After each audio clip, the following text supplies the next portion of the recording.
Hey everybody, welcome to Every Horror Movie on Netflix, the show where we watch, discuss, review, and talk shit about every horror movie on Netflix. I'm Steven. I'm Chris. And we have a very special guest with us today. Patrick was not able to make it due to scheduling conflicts. One of my oldest and dearest friends, Mike Hilken, is joining us. Say hi, Mike. Hi. I'm Mike. Michael. Right. It's actually Michael. How do you spell that? You have an unusual spelling for your name. M-Y-C-H-A-L. And if I were to call you Mike, as we probably will in the show notes, how do I spell that? M-Y-K-E. And I was in like third grade and I was spelling it with an I because I thought, even though I knew the correct spelling of my name, I thought I was still supposed to put the I in there. And I got really happy when my parents told me just put the Y in because I was like, that looks really cool. I'm different. I'm different. I'm so different. Yeah. So we are here this week to discuss the Guillermo-del-Toro-produced remake of the 1973 ABC movie of the week, Don't Be Afraid of the Dark. Yeah, so you sent in... Well, first I just want to acknowledge that Michael here is not the first guest we've had to have a conspicuous Y in their name. I'm not? Oh, yeah. I didn't even think about that. The Allison. We have several Allisons, and one has a Y, so she's Allison with a Y, and now you can be Mike with a Y. We also call her Q now, for sure. Where's the Y in Allison? This is so irrelevant to anything we're doing here. A-L-L-Y. There it is. Yeah. No, I'm sorry. Q is the other Allison. This gets very confusing. Oh, boy. I can't follow man. I shouldn't have brought it up. The lore of this show is so dense. Okay. Tell us a little bit about yourself, and especially like your relationship to horror films. Are you a horror fan? What's your interest? What's your reason to be here? I wouldn't identify myself at all as a horror fan. I have an appreciation for horror movies, and it's a comparatively recent appreciation. I used to have an enormous amount of difficulty with anything remotely scary. I have a very vivid memory of I couldn't have been younger than third grade, second grade, so like a kid, but I was run out of the room crying, terrified by the Halloween special of Saved by the Bell. And somebody got murdered. There was death. There wasn't gore, because it was the Saved by the Bell, but someone died, and I was just intrinsically horrified at the thought of someone dying, which seems reasonable, honestly, but... Saved by the Bell seems like a pretty safe space. I thought the whole point of being saved by the bell was you don't die. There's a movie. That is a fair point. Yes, I thought I was safe, and I wasn't safe. This might have been the bell tolls for you. I said this was a vivid memory, but I'm realizing now that might have been the Halloween special for Boy Meets World. Whatever. Either of those things, it was not a place I was expecting. I wasn't expecting the show to have a body count. But there was a night, I was 12, 11, and I was staying up late at my grandma's house. Late was like 9:30, and everyone had gone to bed, and I was jacking off. No, it's funny you mentioned that. Hang on. I was pretty sure that I would have had a very different reaction to this movie if I had already hit puberty. So I don't think that had happened yet. Okay. And the movie was... Just making sure. No, it's all right. I'm glad you brought it up. It's plot relevant. It was Turner Classic Movies when I was just hanging out, and then I heard from the TV say, coming up next, The Legend of Hell House. And I thought, oh, that is probably a horror movie. Based on the title, and I reached to turn the remote. Could be a historical drama, though. It could have been, but I was just to play it safe. I reached for the remote to turn it off, and as I did, though, I felt this sudden, instant, not there at all 3 seconds ago, fury that I had lived so long being terrified of televisions, and it was just this instant flip of a switch moment. I said, all right, you little shit, you listen to me. I didn't say that. I was thinking, and it's like, you're going to watch this movie. I don't want to, but I did. You just smashed the constraints of your psyche. I did.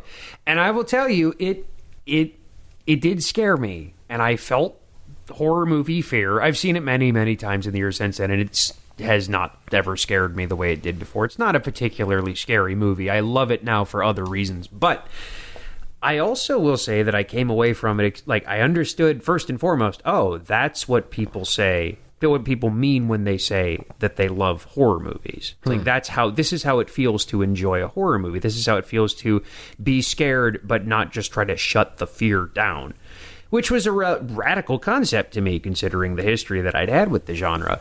The other interesting thing is that it made me appreciate sound design and set design in a way that I never had before, just across the board, not just in horror movies, but in movies. And it did very slightly, permanently, begin a shift in me that would lead to me taking a much greater interest in, film theory in regards to, the basics. But I hadn't really thought about that at the time. I was like, oh, this, because it's got a great Delia Derbyshire original score, and the sound design is such that a lot of the scores, and also like the diegetic music, it always just sounds like the house is breathing, and there's just moaning and whispering and like creepy synths, and it's so omnipresent that when it stops and you are trapped in silence with a character and something's about to happen, but it builds suspense as much as music does because there is always sound. I was like, that's pretty cool. Another movie that does that, James Wan's masterpiece, Dead Silence.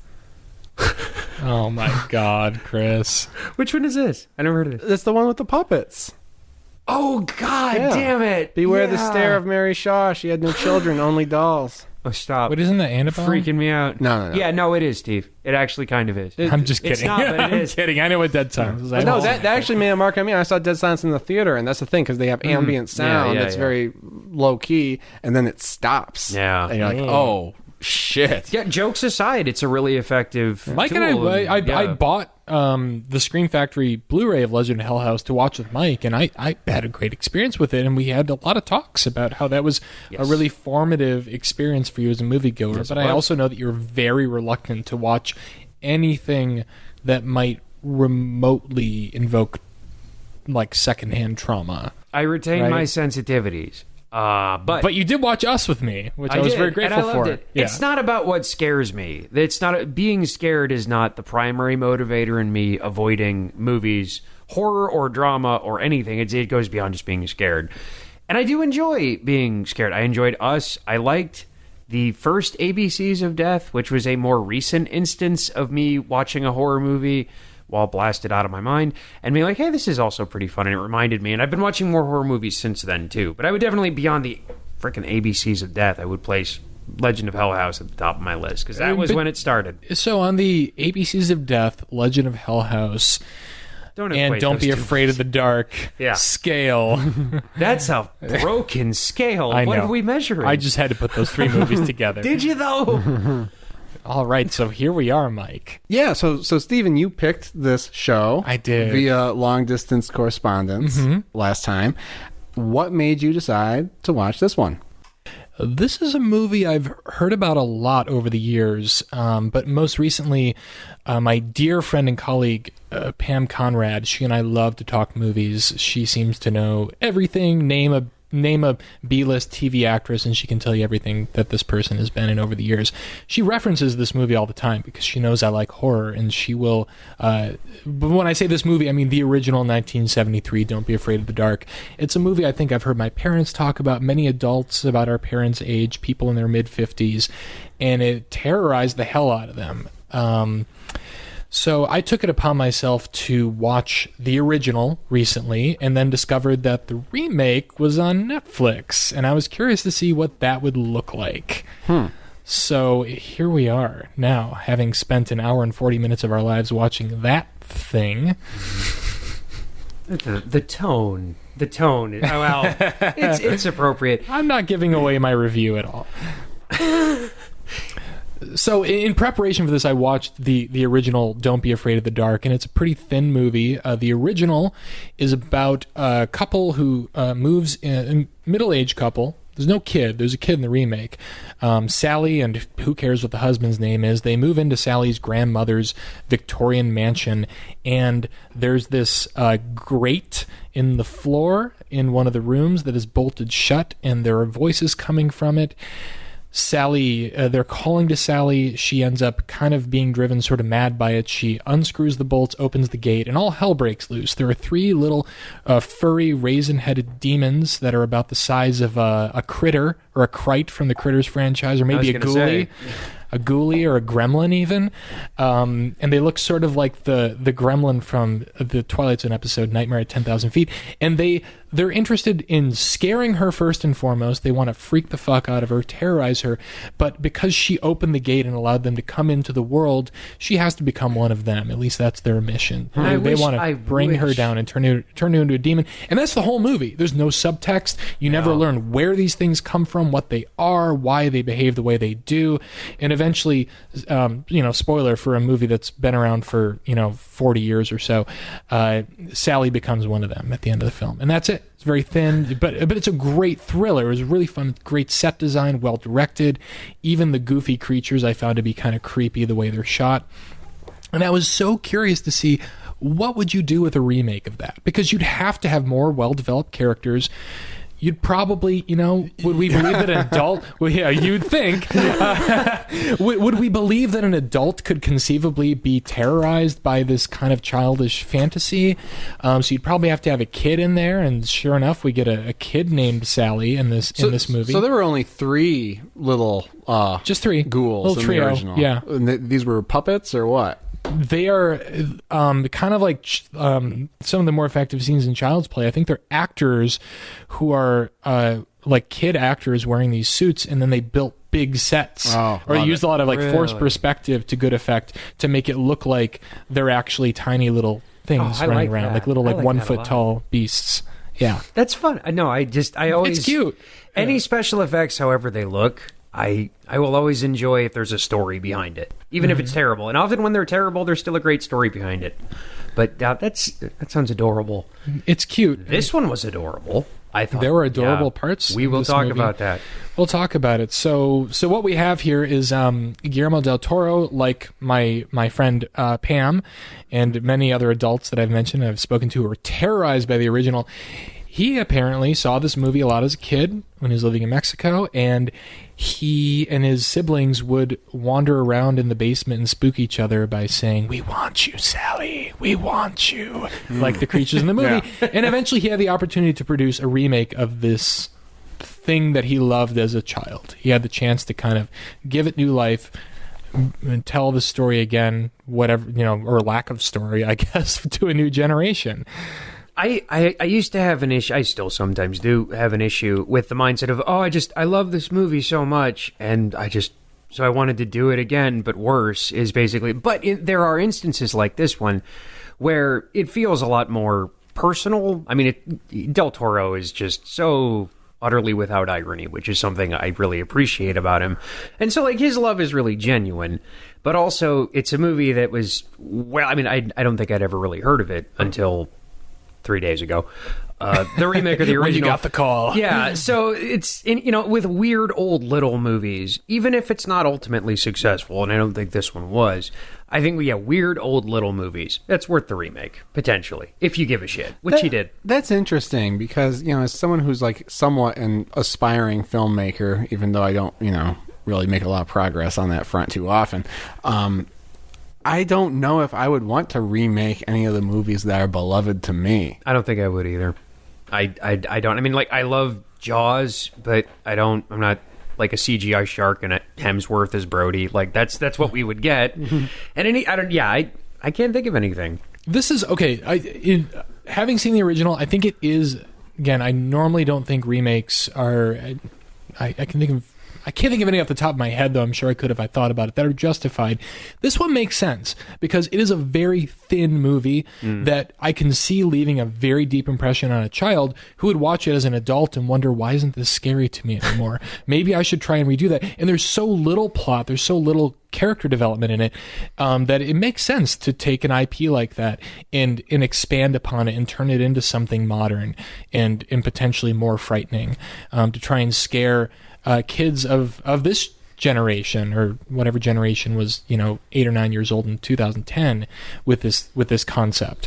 And I think the movie does that successfully for the most part. It's a valiant attempt, I'll say. Yes and no. I mean, there's a lot of stuff it does right a lot, but in this specific instance, I thought it didn't do anything particularly. I mean, there was just kind of nothing there across the board, but with it being set in contemporary times, there were moments where I would look at costumes, I just, especially the turtleneck. A lot of turtleneck action in this movie. Yeah, which of course made me think of Roddy McDowall and Hell House. Yeah. But I don't think that was deliberate. But it almost looked kind of 70s-ish, which is like the perfect decade for horror, as we all know, because everyone just looked miserable and ugly, and so none of the spirits could be put to rest because no one was happy in life. And that's the vibe I get whenever I watch a 70s horror movie, like Hell House. But it just felt, in regards to that, like kind of empty. It was hermetically sealed, but not in a way that like built pressure or suspense or much in the way of like a sense of place. It was just kind of vacant. And I kind of wish it had just been straight up set in the 70s again. I mean, they didn't do anything else with it. Yeah. It would have been fun. Before I think one of us should state what's going on in this remake, who's in it, what it's about. But I will say, like, one thing I was like sorely lacking in this film was I feel like it could have benefited from a sense of either camp or a period setting, and really leaning into that and leaning into the feel, because like it has so much of the DNA of like Hell House is the perfect example of no, Mike, that's like probably your favorite horror movie, right? It's a movie that's very special to you. It's my favorite haunted house movie. I can't put it above like Alien or Jaws, but like I love The Legend of Hell House. Didn't care for the book, love the movie, but that's not what we're talking about. It kind of reminded me, and this may just be power of suggestion because I saw Guillermo-del-Toro's name at the beginning of the movie. It reminded me a bit of Crimson Peak. It did. And Crimson Peak. This is a better movie. Spoiler alert. Than Crimson Peak.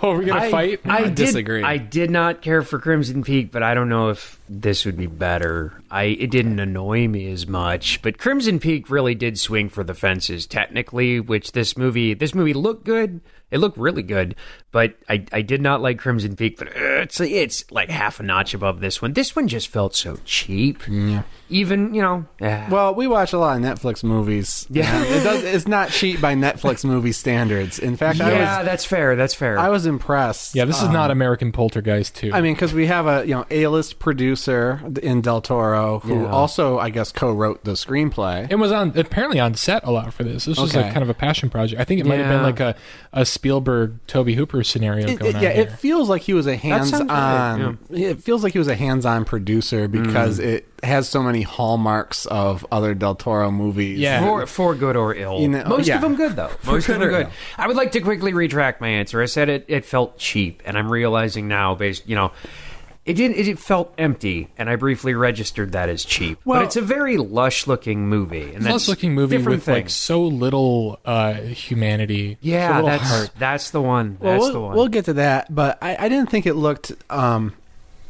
good enough to be like a major release movie, though. Yeah. Are we like? Okay, I had this thought too, because Mike thought this came out really recently, and he was like, did this just go straight to VOD? I was like, no, this is from 2010. Yeah. It came out in theaters, but I understand what he meant. It did? Yeah. It came out in theaters? Yeah. I was as surprised as you are. This is a theatrical release. And never heard of it before. The thing is, I think we've been, I mean, I hadn't either, or I had, but I thought, like, what a generic title. Who gives a fuck? I think we've become kind of, I don't know if spoiled is the right word. Yeah, it is. Okay, because so much stuff goes straight to VOD, and like I don't have a sense anymore of like how would this play on a big screen, because most movies I see now just don't unless it's at a festival. And there's like this whole other new genre of like movies that are big for VOD releases, which means they would be like mid-budget genre movies in the 70s, 80s, and 90s, and like that almost doesn't exist anymore. We have movies like Crawl that pop up every now and again. Yeah. Quentin Tarantino's favorite film of 2019. It's true. Yeah, it's true. I know. I had a reaction to that. I haven't seen it. I won't hold that against it. All right, so what's this movie about? So I mentioned what the original is about. It's very simple. In this movie, Sally's a young girl. Yeah. She's her parents are divorced. She is moving to stay with her father, a very, very dashing Guy Pearce, and her stepmother, a very vacant Katie Holmes. They're not married yet. I think she's still referred to as her stepmother, right? Initially, you are presented like it's clearly a mother and a father and a daughter, and you only learn that several minutes into the movie that she is not Katie Holmes' biological daughter, in a really excellent line that we will get to in a moment. But yeah, so Yes. Yeah, and they're going to move into. I don't really know if the movie explains it. Or maybe I was kind of checked out. They're moving into Katie Holmes' like grandmother's estate. Right? I don't know. I don't think there's a blood relation there. There is, because the daughter finds a little like hummingbird brooch that in the house that belonged to Katie Holmes when she was younger. I don't remember that. Okay, well, I mean, I that, believe it that kind happened, of eluded me, but and if it's there, I think it's kind of irrelevant to the plot. Apparently, because even I'm not sure. but what we do get is that Guy Pearce, is an architect, and Katie Holmes is an interior designer, and they're in love, and they are trying to rehabilitate. Yeah, this who old better house. to rehab And a house? they roll Dream around team. on the bed, giggling and laughing the way that like couples played by actors and actresses without much chemistry do in movies. It's which is the closest. There's no laughter in the movie except for that scene. It's the way that touches me in my lonely heart when I'm watching this movie by myself at 3 a.m. These people are doing such a good impression of happiness. Oh, and poor Sally, her room connected by a vent. Yeah. And she can hear them not fucking, thank God. Yeah. That scene could have been more powerful. Like the actress.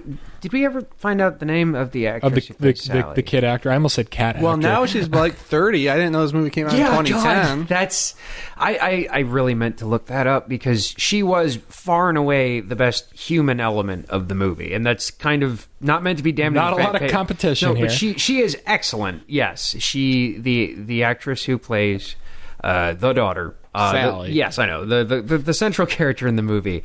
It's always a risk putting a kid in like the heart of your movie, especially horror. And this one kind of paid off. Like she is was a superb young actress. Well, the part is written really well too. She's really self-aware, and we learn a lot very quickly in little tiny bursts because of things that she says. Yep. All of the adult character exposition stuff is like fucking garbage. They feel like they're from a different script. But like the little girl, I mean, there's a great line. Oh, so the hummingbird brooch, where this comes in, that's where like one of our, I think Mike and I both, like one of our favorite lines came in, where Katie Holmes says like, oh yeah, my mother gave that to me. And then Sally responds, my mother gave me away. Yes. No. What she says is, my mom... oh God, what was my mom gave me away to my dad or something like that? See, this. Oh God, we love this line, and now we're totally blanking on it. This is humiliating. That's the gist of it, though, and it's like really, it's like delivered in a way that's like kind of shocking. Like, whoa, this kid is super self-aware,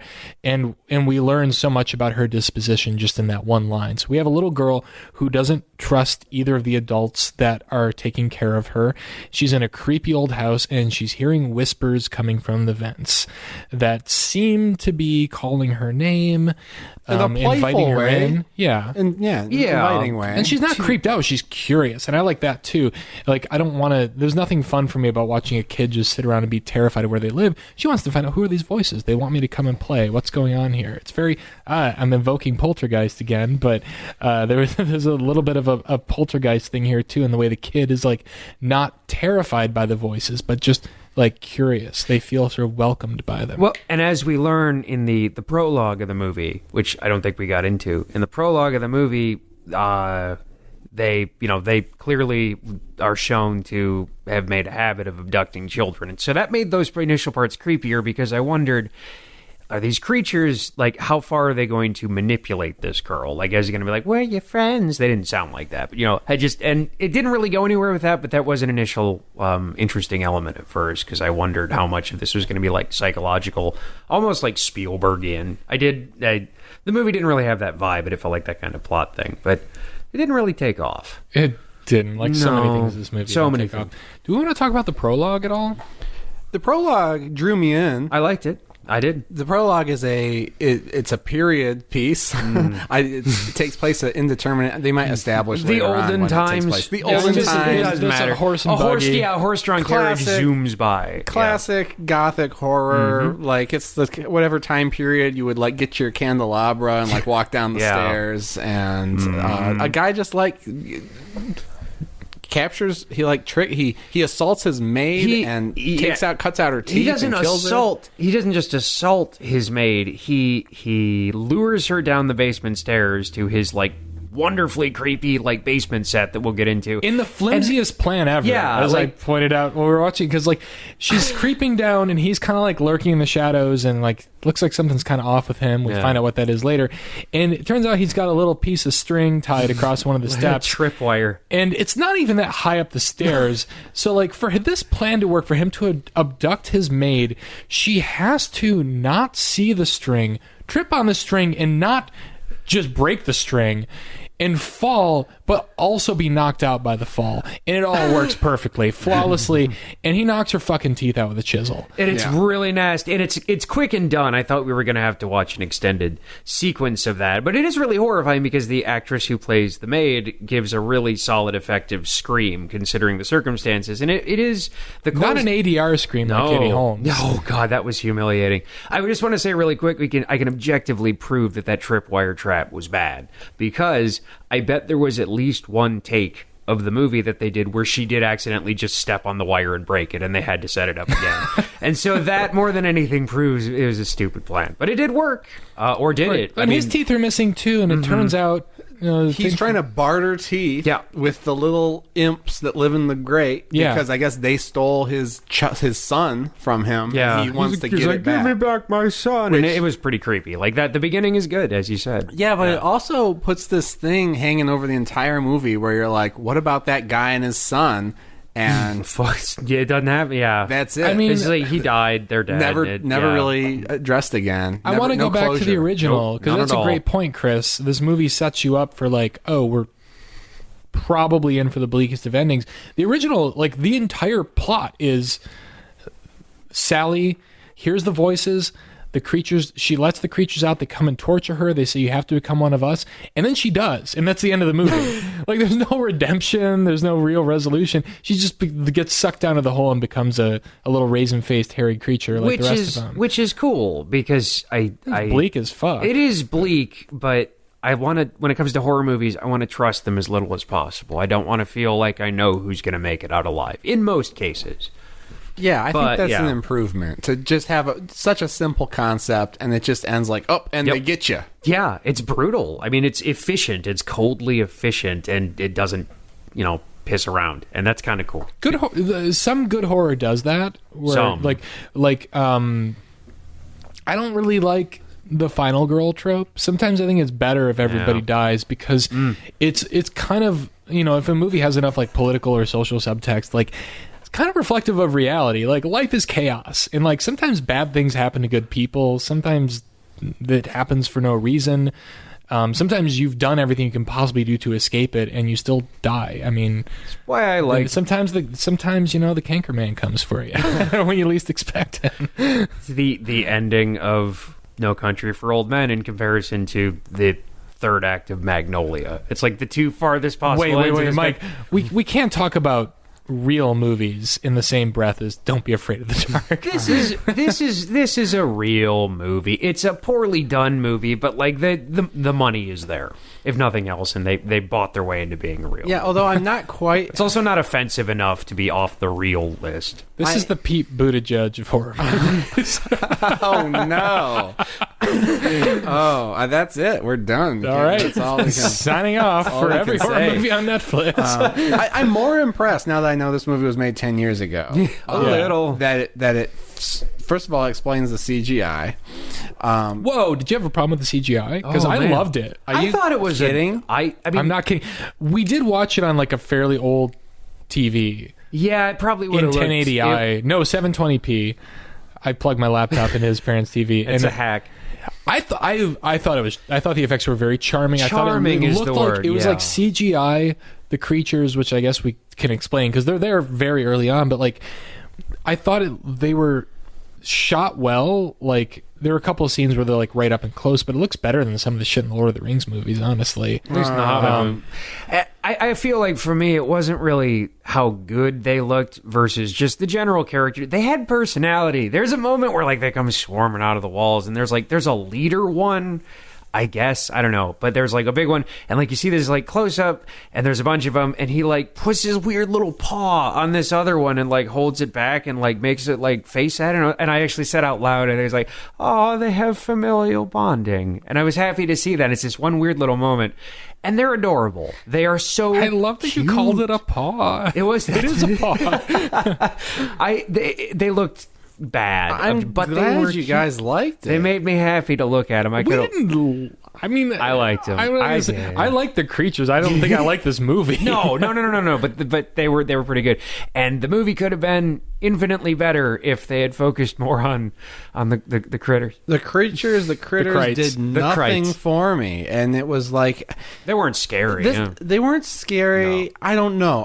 I don't know why I just didn't have any interest in them. Even when But- they were just going like full on Tiny Ash and just like brutalizing the groundskeeper with tools, that was fun. I didn't like that. I didn't like. I don't know. It was just too much, and it was just all 100% CGI. Yep. And I don't know. The idea of like 3 things that I could keep track of, done with practical effects. And you know what? I'm not a purist about practical effects. I love James Cameron. Give me that Avatar shit. Give me that CGI shit. I'm okay with that. But I don't know. I just found them really uninteresting, and we just see way too many of them. And you know what? All right, look, this might be a good time. How many is too many? More than 3? There's dozens, if not hundreds, in this movie. There are a lot of them, and they didn't have enough personality. Like I wanted there to be like a fat one, and like a dumb one that would like run into things, And like a sexy slut one, like in Gremlins 2. Compared And like to- a spider one. One Yes. that's like electricity. Compared like, to Gremlins. Yeah, we're just doing Gremlins 2 with this. Yeah, but something like that. You jest, but I do. Yeah, I And like a really smart one in a tweed jacket with glasses. Yeah. This movie I would be okay with that. this would have been so much more enjoyable if they'd been more like Gremlins. Wait, this would have been so much more enjoyable if like the screen ripped open and Hulk Hogan got up from his seat and complained to the projectionist. It was Gremlins 2. Yeah, I figured it was. It's like you I haven't seen keep going Gremlins back 2. to the well of Gremlins 2. It's a good movie. Yeah, Batch. Check it out. You know what movie I've actually never seen it. You know what this did remind me of, though? This is going to take you back. Mouse Hunt. Oh my god! You ever see the movie Mouse Hunt? this was like No, I I remember it existing. This was a It was an era less. of mouse movies. There was so like what Yeah. there was Stuart Little. This was the there was 90s. Mouse Hunt, Yep. and then there was Ratatouille. The year was 1997. That was the trilogy. This right? was the peak of the, like, your hero is a mouse film.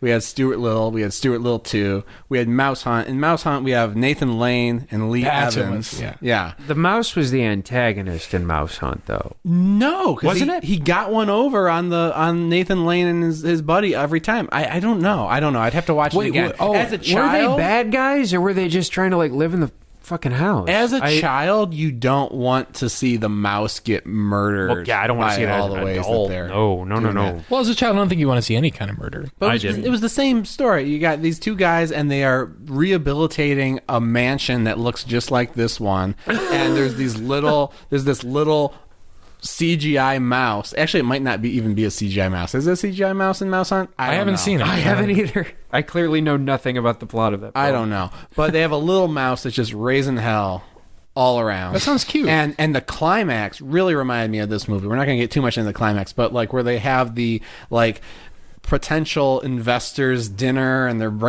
like, look at our new mansion. Would you like to be a business partner? And the mouse is raising hell the whole time. Straight out of Mouse Hunt. Straight out of Mouse Hunt. I was a good really recap. worried in that scene where they have the big party. I was really worried about whether or not they patched up the hole that Guy Pearce broke through to get to the big Did door. we ever figure that out? It looks like they rehabbed it and they put a little Yeah. light over it, but I was like, oh my god, they cannot have guest. This house is not guest ready. This is not ready for company. They have this big gaping hole, like right between under the bifurcated staircase. The bifurcated staircase. As the trope of every A haunted house movie, apparently, according to Mike. Haunted house movies need a bifurcated staircase because it provides wide field of vision, multiple levels, and lines of sight. And usually there's a big, scary stained glass window in between them two, as there was in this movie and in Crimson Peak. And in Fright Night. It's just good set This design. may be the set from Crimson Peak. I thought it looked like the house from the Hill House series. It did. The exterior. Anyway. I was trying to. I was on my phone trying to figure out where they filmed the exteriors of the house, and I can't figure it out. Listen, if you're telling me this movie was 2010, no, what?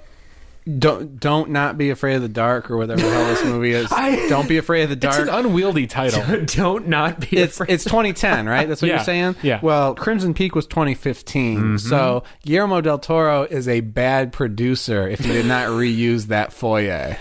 It was different. It looked Yeah, similar. I agree. The Crimson Peak house, which I think was just called Crimson Peak, Yes. whatever. The Crimson Peak, the Crimson Peak house was like 5 stories taller, but it did still. I seem to remember it being anyway. And there was there was always like some shit floating around in the air, but I do see some similarities. Yeah. Well, it's just that whole gothic thing, which is Guillermo del Toro's thing. He would be here saying that we shouldn't be reviewing this because it's not a horror movie. He'd be like, "Is a gothic family drama. It's a gothic fairy tale. Gothic fairy tale. Definitely. It's family always drama. a fairy tale with Del Toro. Well, it is, and that's one of the things that kind of you can see his fingerprints on this movie because it feels like a fairy tale. Yes. You got a little does. kid. There's a fairy ring in it. Like in the garden. That's right. Here's my problem with the movie. Wait, you only have one problem with the movie. I have several problems with the movie. Just want to be clear about this. But I think this movie would be horrifying and a favorite movie for someone who was like 10 or 11 years old, Like or the first 9 one. years old. Yeah. I think that was possibly the intent, but it's R-rated. It's so how does it make- R-rated. But It's you know fucking what? rated I R. said to Mike when we were watching this, I would show my 8-year-old this movie. Yeah. Why I guess, was it rated R? I mean, there's one somewhat. There's There's several or scenes it's implied that teeth are knocked Yeah. out. That's pretty brutal, even if you don't see it. We see an eyeball get ripped out by one of the Krites, but not as And I'm gonna graphically keep as I calling would them have liked. Krites That's fine. and or All right. ghoulies. Krites and or ghoulies. But it wasn't as. I don't know. It seemed like they should have just cut it down to PG-13 because like it wasn't cool looking enough to deserve an R. Right. And like Yeah. a PG-13 wouldn't. It made it a little bit. It's a more box office accessible. thing. Yeah. An R rating is gonna yield, theoretically bigger box They office. shot draw more themselves attention. in the foot. Actually, I think PG-13 is the sweet spot for box office. It isn't definitely was in 2010. In I think 2010, changing- it was big to get an R rating. It Yeah. wasn't. It was starting then because 300 kind of really started moving the needle, but it wasn't. I don't know. If you go to see this movie because it's rated R, you are going to be extremely disappointed. Oh yes. Yeah. Yeah. And I hope you brought your kids. This is a PG movie that happens to have 2 or 3 sequences of heinous violence. This is a There's not even any swearing in no this movie. swearing. I am Nope. shocked that this movie was not based on a Roald Dahl novel.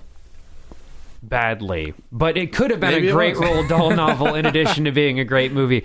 And yeah, like that, Steve, I'm glad you said so. And you mentioned the party scene earlier. There were so many moments, particularly that scene, where it could have become that. And for half a second, I thought it might, but it never did. The adults But yeah. pull back their human skin masks and they're all Krites. I wasn't even thinking of that. I was thinking that the Krites would start murdering the party goers. Like, I wanted the entire back half of this Oh my movie to be God. a party scene where those adults, one of whom was Alan Dale, who's a very easy to spot TV actor. He's in Lost. He's been on like every. Has he been in SVU? Probably. Oh, He has love it. he's got a lot. Yeah, and he's great. But he showed up, and as soon as I saw him, I thought, okay, that character has to maybe be, if not important to the plot, then at least die a cool death or something. But he doesn't. He has like 5 lines, none of which are of any importance whatsoever. I don't even remember his relationship to the. I remember his last name was Jacoby. Oh, yeah. And Mr. that's it. Jacoby. Mr. Jacoby. And then Mr. like Jacoby. it's like he's gone. He's gone 2 scenes later. And I was so annoyed because the party scene was ramping up, and I thought, like, this is going to be great. And then there's a Krite running around under the table, and Sally knows it's there. and there's almost comedy too. The closest, again, there are no jokes and one instance of laughter in this movie. That was actually the only part where I actually started to get invested in what was happening. Me too. And little Sally at that point actually has an objective, which she didn't have for the rest of the movie. Yeah. She's like, oh, actually, no one believes me about these fucking things. I want to prove it to everybody. I want to get a picture with these fucking things, or I want to tear one of their arms off and show it to somebody. Because no one believes her. Yeah. And so then it's like, okay, good, get your evidence. But Of course, nobody believes her. Her own father doesn't even know what pills she's taking. Yeah, it's like, what medications are she? It's like, Adderall, I think. Adderall, I think. And then Steve, you're like, you think? In the court, and that's a fair point. did this movie resonate with either of you thematically? What do you think it was trying to go for? There's not nothing. going for anything. There probably wasn't even. Well, the closest the movie could come to even beginning to claim that it had a theme was Katie Holmes' surrogate mother wants to form a connection with this kid. She doesn't, though. The movie seems to present. Well, I mean, I had the same thought. We'll talk about that in the spoiler. Kind of why I felt like it felt a little bit Roald Dahl adjacent to me, in that like the adults cannot be trusted. They are not going to become better people. They're not going to save the day. It seems like they're all on a lot of Valium. It's just they don't. Yeah. I thought maybe this movie might resonate with someone who didn't have as happy a childhood as I had. It seemed like there was kind of a theme of like, okay, so this little girl's being neglected. There's these other I thought that the little krites, as you want to call them, were a metaphor of some sort. I love that we're doing that. They could have been. And I couldn't put my finger on it, and that was frustrating. I thought, well, maybe this just isn't a movie that speaks to my own experience where I can unravel that metaphor. No, it's not you, man. It's the movie. It's the movie. The movie is like, there's so many like open doors in this movie that lead nowhere. There's so many times I thought like, oh wow, we're gonna get into some shit, and even the actors cannot muster the energy to explore anything deeper than what's happening on the surface. We all know Guy Pearce is awesome. Oh, and love Guy Pearce. One of my first celebrity crushes. Yeah, good choice. Great actor. Yeah. Terrible in this movie. Yes, he's lifeless. In this movie, he is like the Netflix version of Mark Wahlberg. He's. I did. Thank you. I said that. I was like, does he look like Mark Wahlberg? And he does a little bit. He's a good-looking guy and a great actor. But yes, like he was bad in this the way that most of the cast is bad in the Star Wars prequels, where you can see just a lack of direction, which, whether or not it was a Tobe Hooper Spielberg thing, is interesting to me, because even if Del Toro was taking an act, I'm not saying like maybe he was, maybe he wasn't, but a problem I've had with his other movies is that I do feel like his actors aren't getting enough direct. With Crimson Peak, I didn't care for it, but just emotively, everyone felt flat. I didn't have the same problem with Pan's Labyrinth or Shape of Water. I think I don't like the movie, but the acting is strong. Crimson Peak felt like the actors were given no direction. Del Toro was like, all right, set looks great, I'm out. First AD, you take it from here. And that's on a much smaller scale. That's exactly how I felt about this movie. Yes. Although Crimson Peak didn't have adorable, tiny little monsters. I love them. They were so good. I want like a dozen of them just to like cover me like a blanket while I'm sleeping. Yeah, like they're so cute. I guess it's like they have like the hunchback shape. I think regardless about the CGI, they're kind of cat-like too. They are, and I know you're a cat person. No wonder you like them too. Yeah, not a like New Yorker short story cat person. But I like cats. I hope not. Yeah. I forgot that word. The phrase means something. So this is actually a directorial debut for the actual director. That doesn't surprise me. He's apparently a comic book writer and artist. What has he done though? Like anything noteworthy? He's written and illustrated for comic books that I've never heard of, including Neil Gaiman's Only the End of the World Again. That's all I got for you. But this is the only movie he's made. I guess he made a short and he sent it to Guillermo-del-Toro looking for guidance and feedback. This is from Wikipedia, and then Guillermo said, "Hey, why don't you come direct this? Don't be afraid of the dark." And that was it. That explains. I'd love to have a call like that. Yeah. For this movie, I could have directed the fuck out of this movie. Oh, you could have. Yeah. Do you think that? Yeah. I think another pass of the script hopefully would have happened too. Yeah, this felt very first draft. I mean, I will say, like, Maybe we should. We've been getting pretty deep in the weeds. Maybe we should review it, take a little break, and come back and talk a little more. That seems like a good idea. That sounds good to me. I won't be able to criticize this movie very much more without getting into the spoilers. So, all right. Well, Steven, you picked the movie. You have the historical perspective with the 1973 version. I do. What do you think? Would you view it, cue it, or screw it? I would definitely give it a cue it. I enjoyed this movie. I think part of it was the great company I had watching it. If I'd watched this alone, I don't think I would have enjoyed it quite as much. But it's a good looking movie. I don't like Del Toro's storytelling style, but I like the look of his movies, and this movie has that in spades from moment one. Like, I wouldn't be surprised if like his entire creative team worked on this movie and they just had a different director in place behind the camera. Like, it looks good. There's a lot of cool sort of fairy tale stuff going on. There's the whole thing with the secret basement, which I found really alluring. I thought the creatures were adorable and really well rendered and well used, if there weren't too many of them at the end. It's a decent ghost story. It's ultimately disappointing, but I think it's kind of like a fun failure to watch. I was never bored. Unless it was just Katie Holmes and Guy Pearce on screen together, then I tuned out. I'd give it a cue it. You know, if you're looking for a classic sort of gothic Victorian mansion haunted house movie with little tiny critters running around and talking through the vents, this might be the movie for you. If you're specifically interested in the specific exact kind of movie that this is, yeah, then you should watch it. yes. Chris? I watched it by myself, and I was bored stiff for almost all of this movie. Did you really watch it at 3 a.m.? I watched it late. Okay. It wasn't 3 a.m., but it was late. Did you have a couple of the bats? I had 2 beers in my body. Okay. I'm just curious. I'd like to know what you're up to. And it just, I would like this if it had been a 30-minute episode of an anthology TV series. It just stretched out. I couldn't track the Trilogy of Terror style. I could not. Like Creep Show 2. I could not. Yeah, this would be a great. Or that. This would be a great Creep Show segment. I could not track the intentions of any of these characters. I couldn't figure out what they wanted. I thought everyone was doing stupid shit. I didn't understand why Sally was fucking with these little critters as much as she did before she decided that they were bad news bears. I just had a really hard time engaging with anything. And then I thought it was going somewhere thematically that was interesting to me, but then it didn't. It's just a frustrating experience. I didn't like the CGI. I wasn't afraid of the critters. Like I said, I can see this movie working for someone who is a child, and so I can appreciate on that level.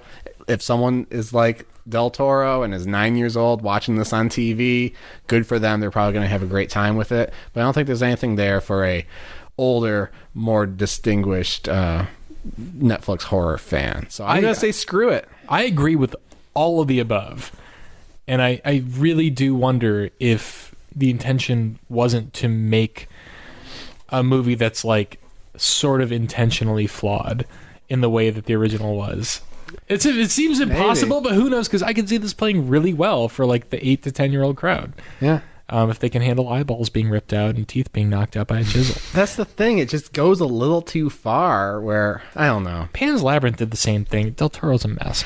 All right, Mike, are you familiar with the scale, the rating scale? Do you know how it or works? Screw it? Yeah. I do know how it works. Okay. Screw it's the bad one, right? Yeah. Yeah. Here's the thing. No, view it's the bad one. No, yeah, I was going to say, up is down, black is white.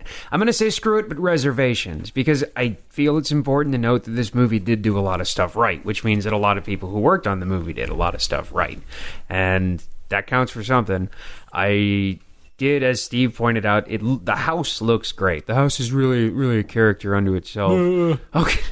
But it's not worth watching. It's fun to talk about. It's even more fun to imagine what it could have been. There's a lot of missed opportunities. But I guess if the intent really was to sort of replicate that feeling of being scared of this movie as a child, I mean, or just being scared of, like, the perfect movie to replicate the terror of being a child trapped with a scary movie already exists. It's called The Gate, starring a tiny Stephen Dorff. Yes. And that movie, drastically different from this one, though it is in a lot of ways, succeeds vastly more in terms of telling this kind of story. And so do a lot of other movies. Like That's like, I can't believe I didn't think of The Gate when we were watching this. It's the same movie. Pretty much, except in the suburbs. Yeah, and way less scary and way I like the Kreitz in this better, though. I don't know, man. There's some good stuff in The Gate. There's some pretty cool ghoulies in there. Give me like a 20-second synopsis of The Gate. The Gate is about two boys, one of which is a tiny Stephen Dorff, trapped home alone. I say trapped. They're staying Stephen home alone. Dorff, you might say. Oh, that's very good. Stephen Dorff and his friend, they're staying alone over the weekend. Their little sister is there too, and I forget the specifics of it, but a portal to hell opens in their backyard, and a bunch of glorious claymation monsters crawl out and assail them, and it's like a siege horror movie where they're fighting these like mutant little Ray Harryhausen things, and there's some wonderfully trippy like he thinks his dad comes home, and his dad reveals he is not his dad. It's like almost a hallucination. Oh my God. I haven't seen this since I was a kid, but that just came back so vividly. And that scene is great. It replicates what you are scared of and the way you experience fear as a child. It's a great movie. This one sucks, but it's pretty, and it could have been better. It could have been decent, but it's not. But nice looking house. That's a great capsule review. Could have been decent, but it's not. That's the bar. Put that on the back of the DVD, you fucking animal. Oh my God. Wow. Well, guys, I think it's time to wander down those creaky old stairs to the spoiler room to sort out the rest of this film. So I guess we'll Is it end film? No. I didn't even think so. close. I was very suspect of your use of that term. So we'll head down those stairs. And hey, listeners, while we're headed down there, if you want to have some fun, go online, leave us an iTunes review, or go buy some merchandise at our new, semi-new web store where we have t-shirts and shit. You can go there. What's the URL? URL is tpublic.com/user/EHMONcast. Very catchy. Cast. Love it. Or you can go to everyhorrormovieonnetflix.com. We have a link there too. And maybe troll us a little bit. We haven't been trolled in a while. Yeah, leave us a comment, leave us a tweet, leave us a Facebook message. You know what to do. We love to hear from everybody. So go watch Don't Be Afraid of the Dark or not. The choice is yours. We'll be seeing you in the spoiler room in a minute.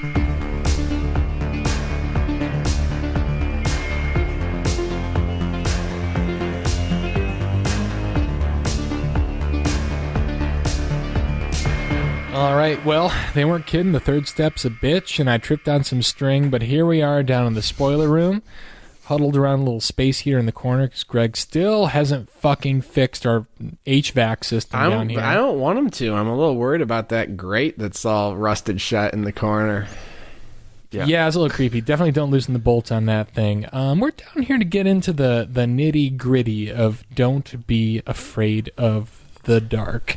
And as I say that title out loud for the third time maybe, it stumbles out even more uncomfortably. Why is this movie called Don't Be Afraid of the Dark? Why was the original called Don't Be Afraid of the Dark? It's unwieldy. It has nothing to do with the movie. It would make sense if the dark kept you safe in the movie, but it's totally opposite. I mean, I feel like for the TV movie, like it's just a good title. Well, theoretically, a good title, to draw you in. Like it has nothing to do with the movie, but it's like, oh, this is a horror movie, and I'm afraid of the dark, but they're telling me not to be. Why don't so maybe there's something alluring in there? Why don't they make a horror movie where they get you if you're in the light, and you gotta be in the dark? I did. First of all, let me say maybe that's Bird Box. Sorry, no, it's yeah. Sorry, actually, that is Bird Box. I'm distracted. We just cracked Bird Box. Oh man. Well, being down here in the. I gotta say, what Jaws did for sharks, this movie did for basements, and I'm really terrified of being down here right now. Like, just imagine, Mike, I know you've never been down here before, but doesn't the spoiler room look an awful lot like the secret basement in Don't Be Afraid of the Dark? It's kind of uncanny. Maybe I'm just projecting because we just watched that movie, but I certainly do see some similarities. I think you're out of your mind. Other than the loose teeth on the floor, I don't really see it. Oh, those are mine. Yeah. I'm sorry. All right, so let me tell you what pissed me off about the end of this movie. Do it. Long story short, I thought they were leading up to something with Katie Holmes because she is the not quite stepmother, but she's dating our little girl Sally's dad, and Sally just doesn't like her at all, and she makes a lot of progress throughout the movie kind of bonding with her. She's certainly putting an effort. It's a very in a very perfunctory Barely screenplay putting way. an effort. Yeah, Okay. Yeah. it's bit. Then there's a scene where she and Guy Pearce have an argument, and she says something that indicates that, like, maybe she's incapable of having children, like that her not having her own children is a sore subject for her. And so I'm like, okay, is this going to show that, like, you know, that you can be a parent, that being a parent is about what you do, you know, and that kind of thing. Is she going to become a good parent for Sally? The answer is no. She just gets jumped by the little imps and dragged into the vents, and that's the end of the movie. And she doesn't make a choice. That was what drove me crazy, because I thought, like, well, there's not going to be much here that's really going to grab me. It's going to be a really perfunctory... Except the Kreitz. Well, they're very grabby. Yeah, but in a less literal sense, in a thematic sense of grabbing. There was no grabbing or even any light brushing. But I did still, because of that, expect that there would be a sacrifice moment where, like, she proves that she can serve as the true mother to Sally, who we only hear her biological mother's voice once on the phone, and she sounds and is described in the rest of the movie as just very disinterested, doesn't want to be a part of her daughter's life. So Katie Holmes, you know, she's going to give her life to save her daughter. She doesn't. She just fucks up and gets dragged into, like, imp hell or whatever it was. Yeah. I was delighted to see that when it happened, but only Yeah. only because well, one, it was a cool visual, but only because, like, that character in the performance is just so fucking flat the entire movie. Yeah. I thought, like, well, we're in the third act, and I have no reason to really feel anything about this person. They might as well just die. Like, I don't think the adults are, like, trustworthy. They're not going to save the girl. Might as well just kill her.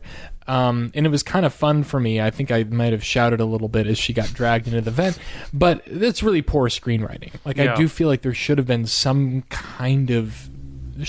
growth for Katie Holmes' character, one way or another. Nobody grew in the movie. Nobody had Not any even Sally. No, she had personality because she was played by the most talented performer in the movie. But yeah, there's no arc. There's no arc to anything. I hope the Kreitz would get an arc. I wanted, you know, we never did find out what they used the teeth for. And that one was, I don't know. They're like, They do give us some exposition about their whole backstory and motives. that's currency for them, you know. Like, what they use for money. They're getting rich off of people moving into this house. I would have liked the. What did they spend the teeth on, though? Is what I want to know. We could have found out if the camera zoomed down, like, the weird tunnel, and we get to see, like, Kreitopolis, and it's just. I wanted that. I wanted just full Pixar. They have, like, little tiny cars they drive around. And they got, like, an underground city, and I knew it wasn't going to happen, but there's so much. There's a really booming sorry, let me start thinking. There's a really booming tech industry in Kreitstown. I love that we have an extended Critters joke in this episode that is completely unwarranted. You're the one who made me watch Critters. That's true. But yeah, whatever they were, like, they were never really named in the movie, the creatures. No. Well, I will say they were fairies. I think that was the implication. Yeah, there's a name. And I don't think it was even in the movie, but maybe it was in the credits of the original. The creatures in the original were actually an inspiration for, like, a D&D creature in the classic, like, 80s D&D handbook. One thing I did like, because I always like to pull out one thing that I enjoyed in this movie. I like the one detail where the previous owner of the house was a painter, and they make a lot of fuss about that. Yeah. But he was a realist, and then the person in the library is like, you know what's odd? He was a realist his whole life, but right before he died, he started painting this stuff, and it's all the little that library fairies. scene was in, like, Oh my god, the fucking painting on the wall. Yeah, well, let's. We have to go there. Right? I was gonna say really quick, like, the library scene did not work for me because I didn't understand, like, she ended up in just, like, the city exposition storage facility where, like, just this guy who I briefly thought was Andy Samberg, would have been great, just talks to her like he works at the library, and it's baffling and pointless exposition. But it does have the best aspect of the movie is whenever we see art or paintings or anything, and so he's like, here, look at these paintings, and it's like more creepy stuff, because man, the paintings in this movie and everything look spectacular. Yeah, the best part of this movie is when they just like asked Del Toro for his sketchbook. Yeah. Rip pages out of it. I am sure something like that happened. That was legitimately awesome. creepy though, to see Yeah. like the escalating like nightmarishness of those pictures. And Yeah. the final one of just like right before he died, he painted that picture of the Krite. Yeah. Where you just like see like the front parts of its features emerging from the darkness. Yeah, it toward looks him. awesome. Yeah. It looks like something from a really kick-ass horror comic, which is a vibe that I did feel like this movie was occasionally going for. It's probably written by drawn by the director who actually made a comic off of this. Could be. Yep. Steve, describe the painting on the wall of the basement that is revealed when the curtain comes down near the end, and we both just went, oh, it made a really loud, obnoxious It's noise. fucking wild. It's great. It looks like Arthur Rackham meets Hieronymus Bosch. Mm-hmm.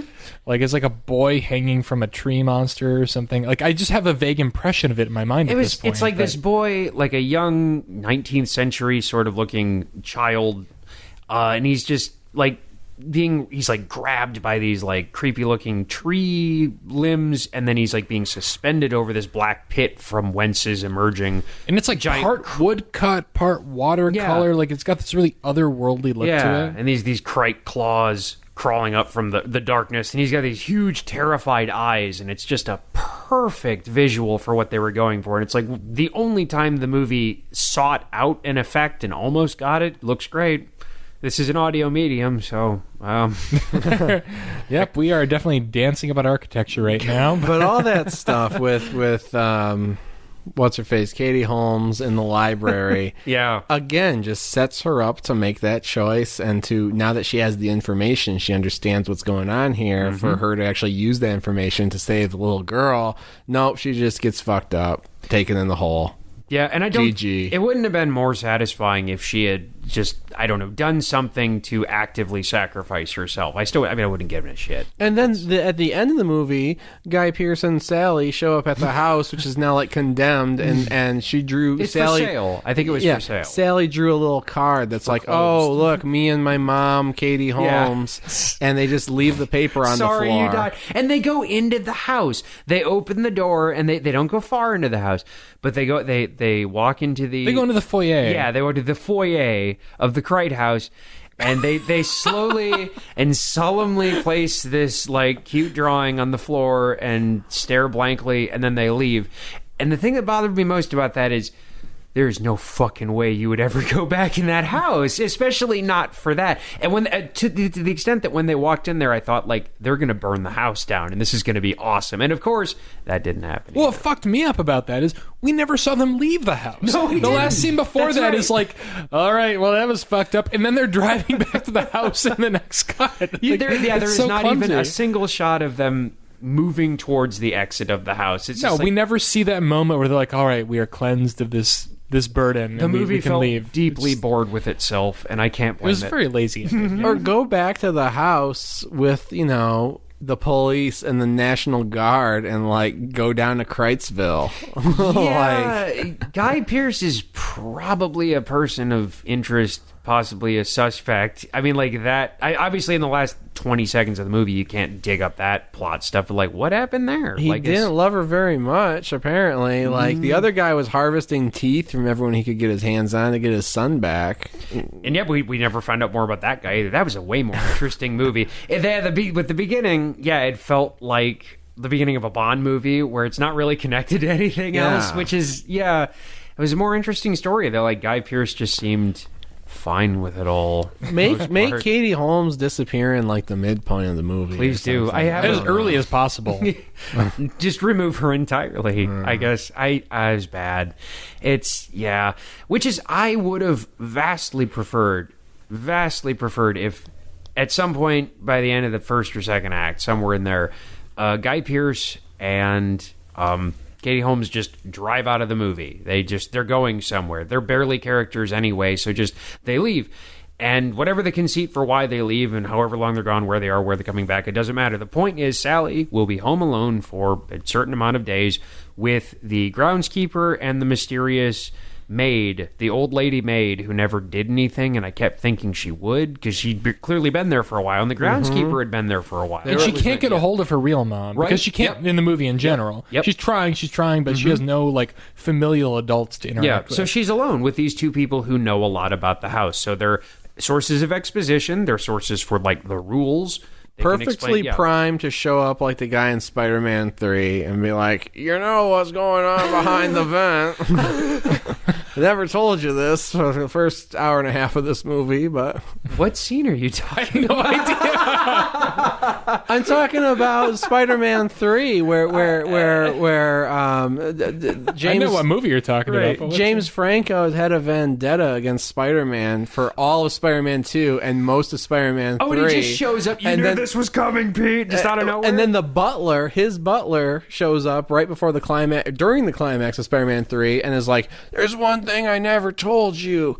Your father died by his own hand. He wasn't killed by the Spider-Man." And he's like, "Oh." And then he goes and teams up with Spider-Man at the end of the movie. Oh God! And it's like, why I don't remember this at all. No, I sort of do. I sort of do. That with so much effort spent to discussing Spider-Man 3. Yeah. Okay, now I get it. It's a good movie. But Sure. No, it's so you're expecting that these ancient groundskeeper maid They know people the secrets. know the secrets. At least, the one guy is like, "Hey kid, stay away from that vent." You'd think he would go to Guy Pearce and be like, "Hey Guy Pearce, Yeah. first order of business in your home rehab." In fairness, there is a sort of explanation for that because when the groundskeeper, like he chases her upstairs, like, "Don't play with that," and then the Krites, that's like right when the Krites swarm him and just start stabbing him with tools, and it's great. It's one of the most Oh my god! And one of the ghoulies rips his fucking eyeball out. Yeah, Like, his basically. eyeball like slice out. They have like screwdrivers. One of them has a box cutter, and that's the scene in particular where I wish like there was the fat one and the dumb one and the girl one. I guess maybe I'm not comfortable. It with could have that, been Steve. fun, yeah, if they were like, if like they're trying to like make this a swift job, but like there are a couple of them that are like sort of clumsy and like fucking it up, and like oh, they go to slice the eyeball, but it just like the blade breaks off like halfway through the eyeball. If you got that R rating, that's where you use it, and they didn't really. I mean, it was okay compared to the rest. It was fine. But It's an accidental R rating. yeah, pretty. It was like that's we the don't worst have kind we of don't R have rating. the we were going for PG-13. We don't have the budget to recut this, And we don't really care that Yeah. much either way. But yeah, no, he does say, that's where I was going with that. I sidetracked myself. He says, "I didn't tell them," or like, "I didn't tell them anything," or something. Like, he talks to them, and Yeah. they kick his ass anyway. But that was also like the closest the movie came to an interesting bit of lore, because it's like, all right, this guy has a connection to he knows them, and obviously he works there, his grandpa worked there. The movie does nothing with it.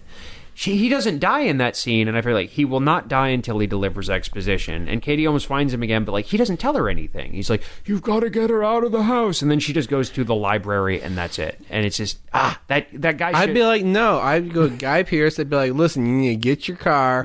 We're gonna hook a hose up to the tailpipe, and we're gonna put it in this vent, and we're gonna let it run for about 10 hours." Yeah, I want this. Don't ask me why. I want this movie to be more like Oculus. I want it to be like Oculus, where it's like, all right, this is the monster. Cool. How do we kill it? And the rest of the movie is just this like prolonged war against this evil supernatural. Sure. Yeah, or just something to give these people It's that this movie agency. feels like the prologue to any other horror movie. Yeah. Like the prologue, we're like, oh, the little kid figures out there's something wrong, and then the adults step in and take care of it in their own way. This is just the little kid is subjected to this horror, and adults are as well, and then it's over. It does feel like the Like we prologue never was- solve anything. It's even weirder because the actual prologue that the movie had felt like it was from a different movie as well. It's So true. It's just a disaster. It was kind of like A Serious Man in that way. yeah. I hate nitpicking like Just this. like that. What? I feel like we're just doing an incredible amount of nitpicking, and usually we try not to do that, but like there's nothing, usually things, it's inappropriate to nitpick a movie that makes sense on like an emotional level, at least. This movie has no emotional level, or it tries Yeah. to have one, but it fails. There's nothing there except for the details of the plot that are put in front of us, and But so yeah. Is it really nitpicking just to like? Because I was reverse nitpicking. I was like, the walls look good. I mean, The really, yellow like it, wallpaper yeah. looked great. the yellow wallpaper, Lots of colors on the screen at the same time. It was images and sound. What a glorious day! films on TV. And the audio was in sync for the most part. Yeah, the credits were in English and they spelled everyone's name correctly. I'll give it that. I don't know. Don't be afraid of the dark. What can you say? I mean, That- maybe, definitely don't be afraid of the dark in this movie. I feel like that is an accurate title. Like, this movie's not going to scare you. Don't be afraid of the dark. It's fine. Just go in. It's going to be okay. It's going to be all right. They should have retitled the movie "It's Fine." I mean, it'd be easier to remember and equally as ominous as "Don't be afraid of the dark." It's fine. That's right. It's fine. But it's better than be afraid, I think we can safely say. I don't that know. seems like they're asking a lot. Yeah. I don't know. Be Afraid might be a better movie than this. All right. Well, Chris, we'll fight off cast. Take my answer off the air. I think it's finally time we figure out what the hell we're doing next week. Right? Yeah, so, okay, Spin big the wheel? news. I didn't really know what to put on the Wheel of Death for this week to figure out what we're going to watch for next episode. But I decided to shoot the works, upgrade the wheel. I got it running on a computer. I got every movie that we haven't watched yet on Netflix loaded up onto the fucking wheel. It's a wheel. I can't even describe. How would you describe this wheel, Steven? It's a busy wheel. It's a busy It's a very wheel. busy looking wheel. It's a busy wheel. So, Wheel of Death 2.0, through the wonders of technology, we have hundreds of movies loaded onto it, and it's just going to assign us one right now. I guess we'll load this thing up here. Look at how busy that wheel is. That's insane. Here, let me take a look. It's there's so much. I'm used to just the wheel that's just our names. All right. Just give her a good spin. Wind her up. What do we got?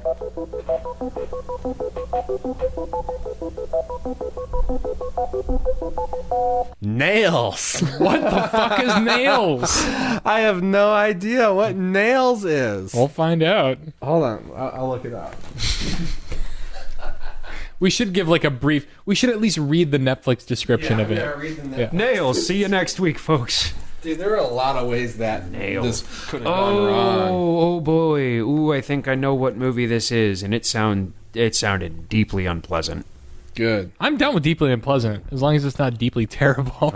Well, yeah, I'm glad I was here this week. Okay, nails. I'm looking up here. Oh, you mean Nailed It? The Nicole Byer cake making show? No, this is it's an Irish movie, and the Netflix description says, recently paralyzed in a devastating car accident, Dana begins to suspect a dark and sinister force may be lurking within her hospital room. Me. Sure, why not? Nails.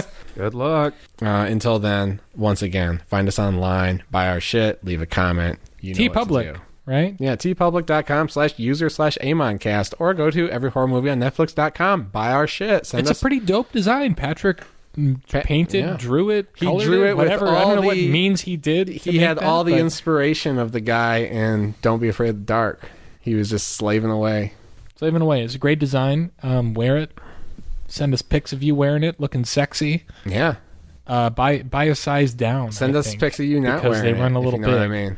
All right. Well, thanks again, everybody. Mike, it was a pleasure to have you. Thank you so Chris, much. This was great. Thanks for hosting us. I know it's been a very confusing couple of weeks with the personnel change, but I'm glad we made it work. Yeah, the team should be all back together for Nails. So And again, can't wait for it. And find us on social media. Look for Every Horror Movie on Netflix. We're EHMON, EHMON. Troll us. We might troll you back. For Every Horror Movie on Netflix, I'm Steven. I'm Chris. I'm Michael. See you next time.